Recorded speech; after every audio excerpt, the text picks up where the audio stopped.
ప్రజల ఆశీర్వాదంతో ప్రజల దయతో తప్పకుండా హుజూర్ నగర్ లో మళ్ళీ గులాబీ జెండా ఎగరేసే దాకా మీతోనే ఉంటాం, భయపడవద్దని విజ్ఞప్తి చేస్తా ఉన్నా. ఆయన పోయినా ఆయన సొంత గ్రామ సర్పంచ్ కూడా పోలే, ఏం ఫరక్ పడేది కూడా ఏం లేదు. ఆయనతో ఊదుగాలది పీరి లేవది, ఏం ఫరక్ పడది, మీరేం భయపడకండి. నేను మిమ్మల్ని కోరేది ఒకటే, ఇవాళ ఉత్తమ్ కుమార్ రెడ్డి గారు మంత్రి కాగానే ఇక్కడ అధికారుల కొమ్ములు వచ్చినాయి, ముఖ్యంగా పోలీసు వాళ్ళకి కొమ్ములు వచ్చి ఇవాళ మా వాళ్ళని తీసుకొని పోయి బలవంతంగా SC/ST కేసులు పెట్టడం, ఇష్టం వచ్చినట్టు ఉత్తమ్ కుమార్ రెడ్డి గారి ఇంట్లో గుమాస్తాలాగా, ఇంట్లో బంట్రోతులాగా పోలీసు వాళ్ళు పూర్తి స్థాయిలో ఆయనకు దాసులై పనిచేస్తూ ఉన్నారు. వాళ్ళకు కూడా నేను ఒకటే విజ్ఞప్తి చేస్తా ఉన్నా పోలీసు వాళ్ళకి, అయ్యా ఈ ప్రభుత్వం శాశ్వతం కాదు, ప్రభుత్వాలు శాశ్వతం కాదు.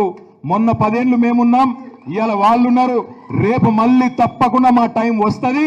వచ్చినాక ఒక్కొక్కడికి మిత్తితో సహా వడ్డీతో సహా తిరిగి చెల్లిస్తాం. ఒళ్ళు దగ్గర పెట్టుకోండి అని చెప్పి నేను విజ్ఞప్తి చేస్తా ఉన్నా.